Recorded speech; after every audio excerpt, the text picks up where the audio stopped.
There's another question.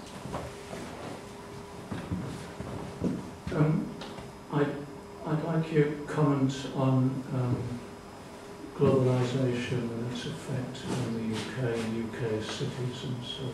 There's been hints that the UK split up, Scotland might become independent and so on. The UK's got comparative advantage in services, in my view. I think it's completely mistaken. Peter Mandelson and David Cameron want to go back and rebuild manufacturing industry. There's a global demand for our services, for business services, financial services, which we cover, education services, tourist services and so on. Now this had an enormous effect on London and Oxford. I've only lived in Oxford since 2004, but for example, I walked through London a few weeks ago, down the Thames and back up the Port. The enormous number of people from an enormous number of countries, which is unbelievable. I had no idea where many of them were from, what language they were speaking. And it's the same in North Oxford. I live in a new development. The majority of my neighbours are from overseas. Women pushing the prams down the road with young babies, oh yeah, they're British, they're jabbering away in some European language. The education system seems to be going, you're talking about, to me it sounded like the Dark Ages, talking about 80% of students should be from state schools and 20% from private schools. The last 5 years of my life at Reading University, I taught students from 103 different countries, and 25% of my students were from China. Because they're all paying fees. It's the same at Oxford, same at Reading, the staff and students are global. When I was at university, it was completely different. And I just wonder if you've got any comments on how globalisation is affecting our cities. It seems obvious, enormous effect on Oxford, London and Cambridge. I'm not sure about the other cities like Newcastle, Birmingham and so on. I think it's quite, one difficult thing in this country, I think, has been to hold reasonably frank and candid conversations about this, because one is quite quickly bracketed with the BNP. I suppose the question really is, what is everybody signing up to? Are they signing up to an idea of Britishness, whatever that may be?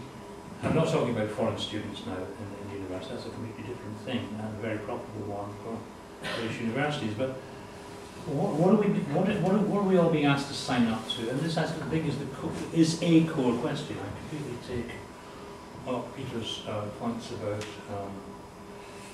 the reasons to be optimistic. But you know, Gordon Brown, poor chap, no, he's a body after all. And there he was when he first came to power, and he said it was important that we had a statement of British values. Actually, that was slightly mistranscribed. What he actually said was that it was important to have not a statement of British values, but a British statement of values. There's a tiny difference there. But it wasn't really claiming that Britain would have its own unique values, it could have more universal values. So various things were set up, discussions were held. I didn't take part. Did you take part in these, Peter? Any discussions about Britishness with Gordon Brown?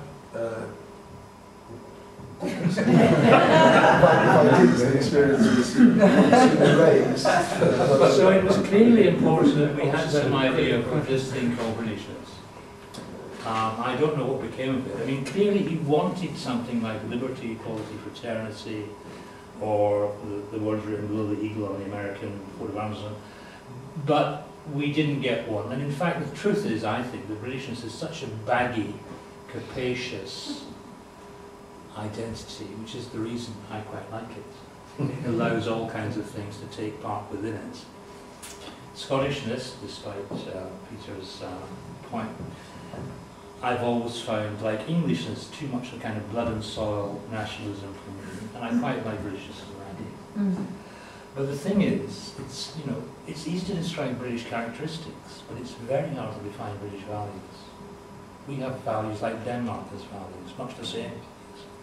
So that's really hard. I mean, Orwell whose picture we sit in front of, really only came up with characteristics. He didn't come up with values. He talks about pillar boxes and milk on doorsteps and so on, but he couldn't actually say, and these are quite trivial things, milk on doorsteps, pillar boxes, warm beer. He couldn't actually say what the values of this country are, because there's nothing being written down in terms of constitutions, and nor do we have a kind of great, glorious book, as I imagine. Well, I don't know, does France have a great, glorious book? Perhaps it doesn't, but it has a very good slogan. A very good slogan, and we don't. We have royal families and so on.